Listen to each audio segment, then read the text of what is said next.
प्रिय विद्यार्थियों, यह वीडियो आपको साइनी इंडिया कोचिंग सेंटर की तरफ से प्रस्तुत किया जा रहा है। मैं नीरज कुमार कुशवाहा।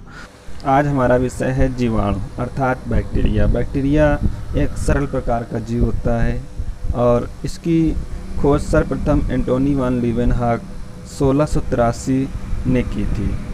एनबर्ग ने इन्हें जीवाणु नाम दिया तथा फ्रांस के वैज्ञानिक लुईस पास्चर ने 1876 ने बताया कि किण्वन की प्रक्रिया जीवाणुओं द्वारा होती है। जर्मन वैज्ञानिक रॉबर्ट कोच 1881 ने यह बताया कि पशुओं में एंथ्रेक्स नामक रोग तथा मनुष्यों में क्षय रोग अर्थात टीबी तथा हैजा आदि रोग जीवाणुओं के कारण होते हैं। इन्होंने जीवाणुओं का कृत्रिम संवर्धन किया। इन्होंने रोगाणुओं द्वारा रोगों की उत्पत्ति जर्म थ्योरी ऑफ डिजीज प्रतिपादित की। जोसेफ लिस्टर 1867 ने जीवाणुओं के संबंध में प्रथम बार प्रतिरोधी मत एंटीसेप्टिक थ्योरी प्रस्तुत की। जीवाणुओं का अध्ययन जिस शाखा के अंतर्गत हम लोग करते हैं उसे जीवाणु विज्ञान बैक्टीरियोलॉजी कहते हैं। एंटोनी वान लीवेनहॉक को जीवाणु विज्ञान का जनक और लुई पास्चर को सूक्ष्म जीव विज्ञान अर्थात माइक्रोबायोलॉजी का जनक तथा रॉबर्ट कोच को आधुनिक जीवाणु विज्ञान का जनक फादर ऑफ मॉडर्न बैक्टीरियोलॉजी कहा जाता है। ओस्टवाल्ड टिप्पो 1942 ने जीवाणुओं को संघ साइजोमाइकोफाइटा के अंतर्गत रखा। अब हम लोग जीवाणुओं के सामान्य लक्षण के बारे में जानकारी हासिल करेंगे। जीवाणु के सामान्य लक्षण निम्नलिखित हैं।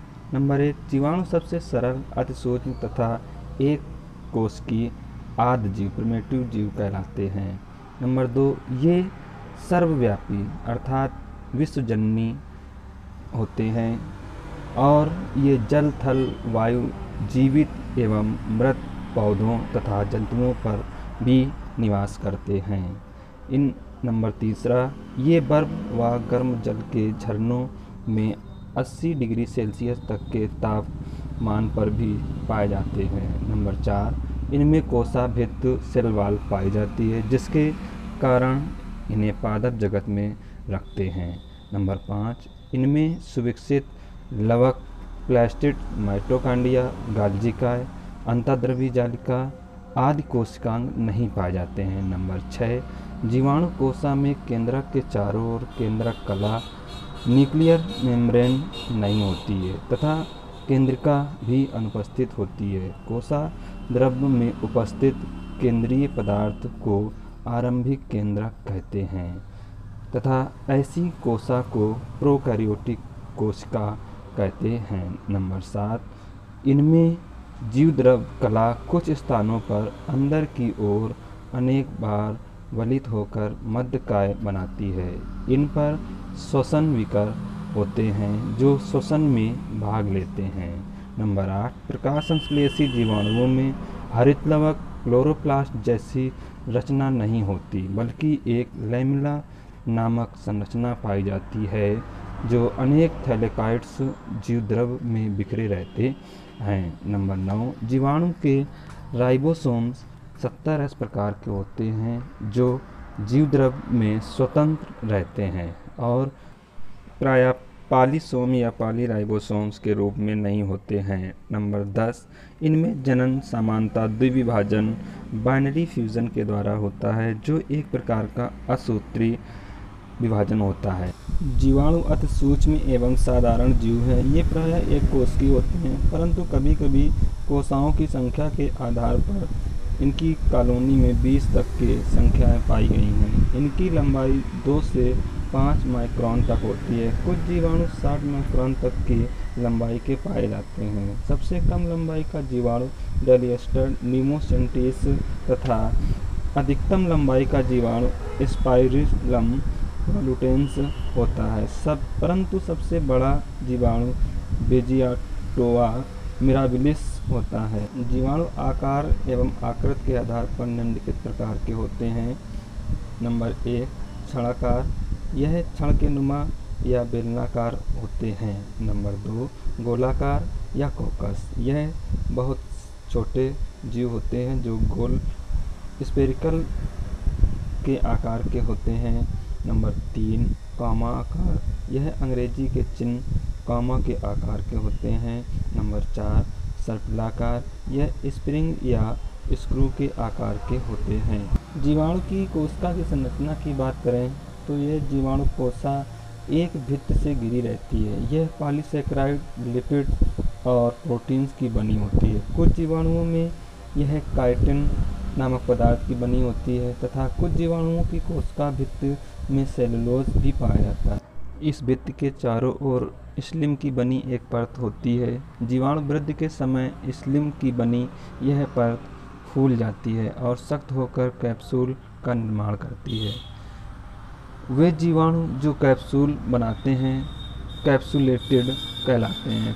कैप्सूल की उपस्थिति जीवाणुओं के लिए अत्यंत लाभदायक है। यह जीवाणुओं के लिए प्रतिकूल वातावरण से रक्षा करता है और संचित खाद्य पदार्थों के संग्रहालय का रूप में काम करता है। इसके साथ ही जीवाणुओं के उत्सर्जित पदार्थ भी इसमें एकत्रित होते रहते हैं और दूसरी ओर कैप्सूल की उपस्थिति जंतुओं के रोग के संक्रमण में सहायता देती है, क्योंकि कैप्सूल के कारण जंतुओं के रक्त में पाई जाने वाली वाइट ब्लड सेल्स जो जीवाणुओं को नष्ट नहीं कर पाती है, जिसके कारण रोग फैलता है। कैप्सूल का निर्माण डेक्स्ट्रान और डेक्स्ट्रिन एवं लेवाइन तथा सेलुलोज व पॉलीसेकेराइड के मिलने से होता है। जीवाणुओं की कोशिका भित्ति के अंदर जीवद्रव होता है जो बाहर की ओर जीवद्रव्यी कला से घिरा रहता है। यह कला फास्फोलिपिड एवं प्रोटीन की बनी होती है। जीवद्रव्यी कला और जीवद्रव्य की रासायनिक एवं भौतिक प्रकृति पर जीवाणुओं का अभिरंजन निर्भर करता है। जीवाणुओं में कैरेटिनी नामक वर्णक भी होते हैं। जीवाणुओं में 70 एस प्रकार के राइबोसोम तो पाए जाते हैं, परंतु माइटोकॉन्ड्रिया, अंतर्द्रव्यी जालिका तथा लवक नहीं होते हैं। कोशिका में कुछ कलाएं जो मध्यकाय या मीजोसोम्स कहलाती हैं उपस्थित होती हैं। जीवाणु कोशिका में एक निश्चित केंद्रक नहीं होता, अर्थात इनमें केंद्रक, कला, केंद्रिका तथा समान प्रकार के गुणसूत्र नहीं होते हैं। कोशिका द्रव के केंद्र में एक स्वच्छ भाग होता है जिसे केंद्रकाभ कहते हैं। एशेरिकिया कोली नामक जीवाणु के आनुवंशिक अनुसंधानों से ज्ञात हुआ है कि केंद्रकाभ न्यूक्लियोइड में एक 700 से 1400 माइक्रोन मीटर लंबा वलित द्विसूत्री डीएनए का तंतु होता है जो स्थान स्थान पर मुड़ा होता है।